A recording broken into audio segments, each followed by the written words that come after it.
Halo teman-teman, perkenalkan aku Azhara Laili Adindawati dari Fakultas Usuluddin dan Filsafat, Prodi Tasawuf dan Psikoterapi, NIM 0705062288. Saat ini aku akan membahas tentang materi tasawuf dan tradisi kepesantrenan. Mohon maaf, tasawuf dan sistem pengasramaan. Oke, lanjut langsung saja.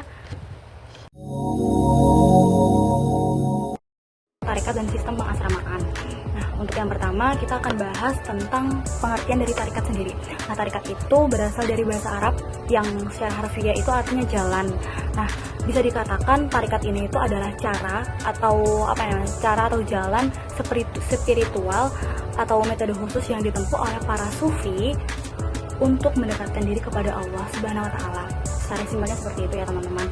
Tapi menurut Imam Al-Ghazali, tarekat itu merupakan jalan yang ditempuh untuk mencapai tujuan, yaitu tujuan tasawuf, yaitu kesucian jiwa, kedekatan diri dengan Allah, dan merasakan kehadirannya di dalam setiap keadaan. Nah, menurut Abu Bakar Aceh, tarekat itu diartikan jalan yang akan menyampaikan dari jalan syariat ke tempat hakikat yang menegakkan syariat dan menyampaikan kepada hakikat. Di sini jadi tarekat itu kalau disimpulkan sekali lagi ya, suatu cara untuk mendekatkan diri kepada Allah SWT gitu. Nah, melalui jalannya ini dinamakan tarekat kayak gitu. Ibaratnya kayak misalkan tujuan kita mendekatkan diri kepada Allah. Nah, dengan cara apa nih? Caranya itu dengan cara bertarekat, dengan cara mendekatkan diri kepada Allah yang meliputi ada makomah dan akhwal. Ini dalam lingkup tasawuf. Dengan tasawuf sendiri itu adalah artinya itu menyucikan diri dari segala perbuatan dosa-dosa, keburukan, habis itu mendekatkan diri kepada Allah sehingga bisa merasakan kehadiran Allah itu dalam keadaan apapun itu. Gitu. Oke, selanjutnya kita membahas tentang syarat untuk mengikuti tarekat. Jadi ketika seseorang itu ingin ikut tarekat, itu menurut Imam Al-Ghazali itu ada 4 syarat. Yang pertama adalah memiliki akidah lurus. Maksudnya di sini tuh beliau menjelaskan bahwasannya siapa saja yang hendak menempuh jalan spiritual hendaklah memiliki akidah yang lurus, memiliki keyakinan yang lurus, ketauhidan yang lurus, yang tidak ada unsur bid'ah, yang mana pondasinya itu Al-Quran dan Sunnah Rasulullah, gitu ya, Sunnah hadis, yang berakidahnya itu Ahlussunnah wal Jamaah.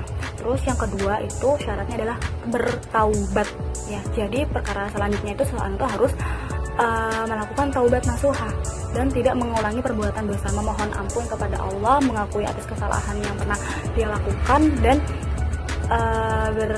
berjanji untuk tidak melakukan kesalahan di kemudian harinya, kayak gitu. Taubat itu kan berarti artinya itu wujud penyesalan terhadap dosa-dosa yang telah dilakukan dan juga tidak akan mengulanginya lagi. Terus ketiga itu adalah memohon kerelaan pihak yang berselisih dengannya. Maksudnya hendaklah kita berminta maaf terhadap seorang yang pernah kita selisihkan, pernah kita tengkarkan kayak gitu, pernah bertengkar lah sama seorang tersebut. Jadi seseorang itu harus meminta kerelaan kepada siapapun itu yang pernah terlibat perselisihan dengannya dan minta keriduan dari mereka sehingga menjadi tuntas dan tidak ada lagi tanggungan-tanggungan. Jadi kalau misalkan seorang itu terdapat perselisihan antara satu sama lain, nah hendaknya seseorang yang ingin mengikuti tarekat itu harus meminta maaf gitu untuk mendapat kerelaannya, untuk mempermudah jalannya ia dalam mendekatkan diri kepada Allah gitu. Nah, karena menurut Al-Khadimi menjelaskan bahwa syarat ketiga ini bersangkutan dengan hak Allah, sedangkan syarat yang ketiga itu bersangkutan dengan hak sesama anak Adam. Ya, hal ini tuh lebih sulit dilakukan gitu ya. Selain ketika kita sebelumnya udah minta maaf kepada Allah, jadi kita juga memenuhi hak Allah, kita juga memperbaiki hubungan sama Allah, kita juga memperbaiki hubungan kita sama manusia sendiri, sama makhluk. Jadi perlunya kita berminta maaf kepada siapapun itu. Saya tidak memikirkan siapa lagi yang salah, tapi hendaklah kita merelakan diri kita agar kita itu mendapat kemudahan ketika mendekatkan diri kepada Allah SWT. Terus yang keempat adalah menuntut ilmu syariat yang cukup untuk amal dan menjauhi larangan. Maksudnya di sini itu kita tuh melakukan perbuatan baik sesuai dengan syariat-syariatnya dan menjauhi larangannya. Otomatis ketika kita mengetahui syariat, kita itu mengetahui hukum-hukum yang telah Allah tetapkan, disitulah kita mengamalkan apa yang dianjurkan dan menjauhi apa yang telah dilarang oleh Allah Subhanahu wa taala.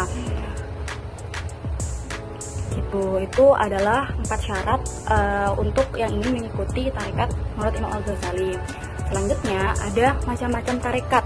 Nah, di sini yang sebenarnya banyak ya tarekat yang diketahui, tapi di sini aku akan bahas 3 macam tarekat. Yang pertama adalah tarekat Qadiriyah. Nah, tarekat Qadiriyah ini didirikan oleh Syekh Abdul Qadir Al-Jailani yang menempati posisi yang penting dalam sejarah tasawuf di dunia Islam. Nah, menurut Syekh Abdul Qadir, kehidupan yang termulia adalah kehidupan orang-orang yang sepenuhnya membaktikan diri kepada Tuhan semata. Nah, ajaran dari tarekat ini selalu menekankan pada penyucian diri dari nafsu dunia. Karena itu, beliau memberikan beberapa petunjuk untuk mencapai kesucian diri yang tertinggi.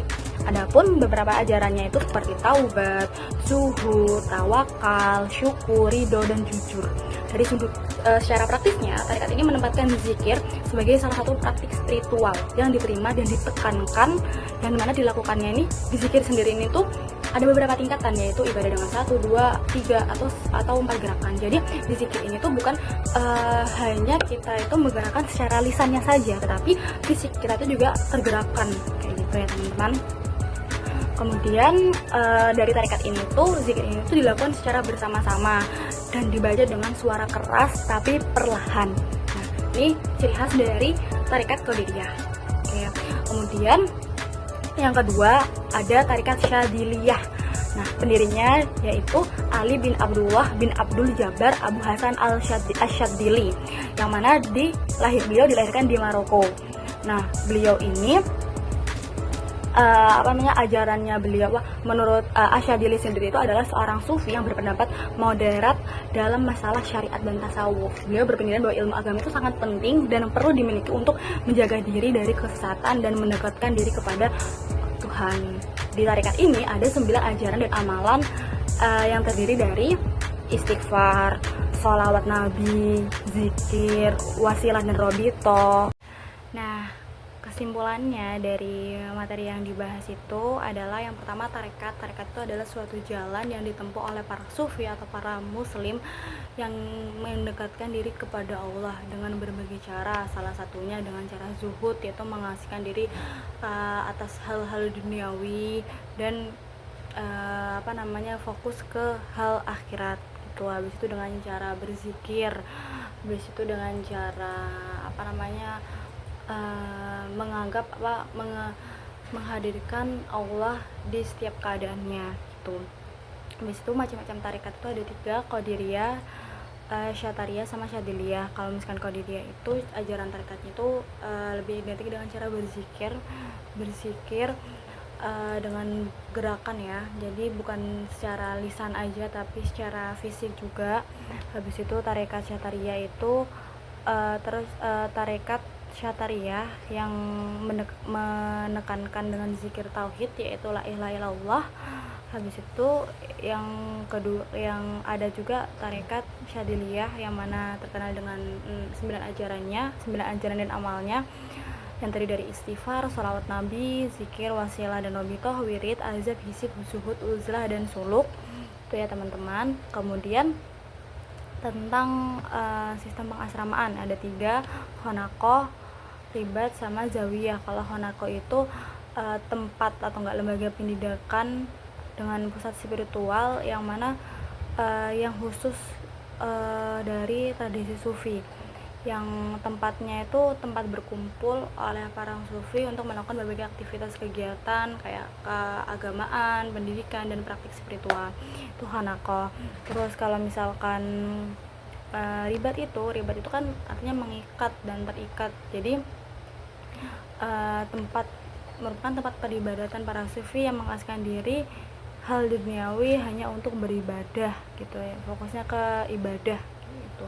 Habis itu kalau zawiyah itu pojokan, yang mana itu di sini tuh maksudnya tempat berlangsungnya pengajian yang mempelajari dan membahas dalil-dalil nakliyah dan akliyah yang berkaitan dengan aspek agama, kemudian juga tempat halaqah zikir dan tafakur untuk mengingat dan merenungkan keagungan Allah Subhanahu wa taala. Dan tujuan utama dari pengasramaan itu adalah intensifikasi ibadah, biar ibadah mendekatkan diri kepada Allah itu lebih intensif gitu. Habis itu pengendalian nafsu dan pembimbingan langsung. Jadi kalau di asrama itu kita itu murid itu dibimbing langsung oleh para gurunya, murid itu dibimbing langsung oleh para asatidnya, murid itu dapat bimbingan langsung dari para guru-gurunya, para mursyidnya gitu. Sedangkan manfaat dari pengasraman itu untuk perkembangan spiritual, ya, pengetahuan spiritual, pengetahuan agama yang mendalam, dan menjadikan murid itu menjadi pribadi yang lebih baik lagi, dan terakhir memiliki jaringan yang luas, jaringan sosial yang luas. Nah, itu saja mungkin presentasi dari saya, kurang lebihnya mohon maaf. Dan saran saya kedepannya semoga di presentasi ini tuh bisa menampilkan contoh-contoh yang sesuai dengan pengalamannya, yang lebih intensif lagi gitu. Terima kasih. Assalamualaikum warahmatullahi wabarakatuh.